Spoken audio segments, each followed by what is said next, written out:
కారంపూడి తహసీల్దార్ కార్యాలయంలో ఆహార సలహా కమిటీ సమావేశం గురువారం జరిగింది.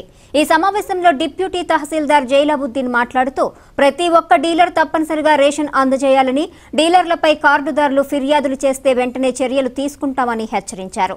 ఈ సమావేశంలో ఎంపీపీ నాగులు నాయక్, జెడ్పీటీసీ వలప బాలస్వామి, మండల పరిషత్ కార్యాలయ సూపరింటెండెంట్ నాగార్జున రెడ్డి, ఎంపీటీసీలు, సర్పంచులు పాల్గొన్నారు. సార్ ఇప్పుడు షాప్ కన్వెంట్ జీరో విధానం మరి ఎవరండి ఒకటి మీరు అడిగినారంటే ప్రతి డీలర్ కూడా నిర్ణీత టైంలో మాత్రమే అతని యొక్క షాపులు వెళ్ళిపోతుంది. తర్వాత సరిగ్గా పంపిణీ చేసి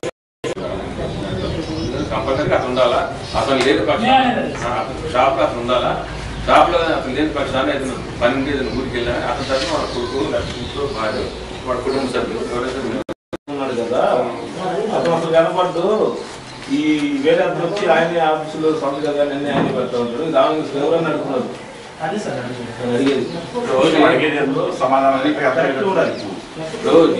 ఏంటంటే ఆయన ఉండటం లేదు ఆయన పేపర్ మీద అక్కడ సంతకాలు పెట్టాల్సిందే, అంతేగాని జీరావలింగేశ్వరాన్ని ఈయన దీనివల్ల ప్రతి నెల డీడీ నేను 6 రోజులు రాసి కూడా కంపల్సరీ రావాల్సిందే. వస్తున్నాడండి, సపోజ్ ఒక షాప్ రాని పక్షంలో జనరల్ గా ఒక షాప్ ఉందండి. ఒక షాప్ ఉంటే ఏమవుతుందంటే ఆ షాపు ఒరిజినల్ షాప్ నేను ఒరిజినల్ షాప్ ఇన్ఛార్జ్ షాప్ నాకు 2 ఇచ్చారు.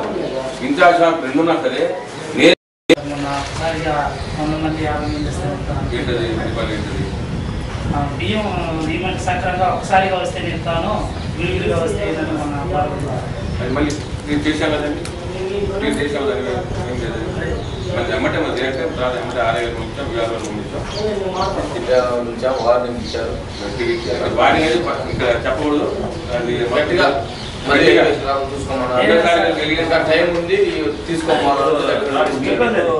2 రోజులు ఒకసారి 3 నెలలకు ఒకసారి అయిపోయింది. సేమ్ మన మండల ఆఫీస్ మీదే జనపడేదాంట్లో అదే సార్ ప్రతి డీలర్ సక్రంగా మరి ఆధార్ కార్డు ఉన్న ప్రతి ఒక్కరికి, రేషన్ కార్డు ఉన్న ప్రతి ఒక్కరికి సక్రమ పంపిణీ జరిగే విధానం చూడండి సార్. గవర్నమెంట్ ధ్యేయం కానీ మా ధ్యేయం కానీ అదే. ఎందుకంటే కొద్దిగా ఎన్లైట్ చేయండి అని చెప్పంటే డీలర్ల మొత్తాన్ని కూడా కొద్దిగా కార్డుదారులు ఇచ్చేసిన వాళ్ళు ఎవరైతే ఉండేటువంటి వాళ్ళు తప్పనిసరిగా ఆధార్ కార్డు ఇవ్వని చెప్పి కొద్దిగా కిరేషన్ కూడా పంపిణీ సక్రంగా జరగట్లేదు సార్. నా మీద కూడా మీరు చర్య తీసుకోవాలి. తప్పనిసరిగా కిరేషన్ అక్కడ మండలంలో చాలా సార్లు అసలు ఇవ్వటం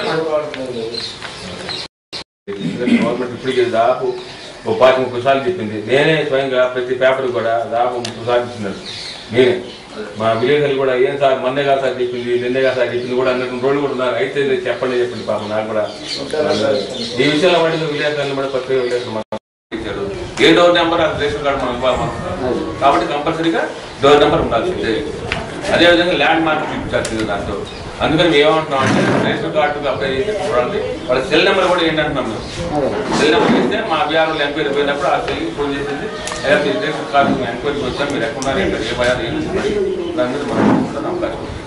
ఇప్పుడైనా కానీ రేషన్ కార్డు అసలైనటువంటి లబ్ధిదారులు ఇంకా చాలా మంది ఉన్నారు, అట్టడు ఉన్నారు.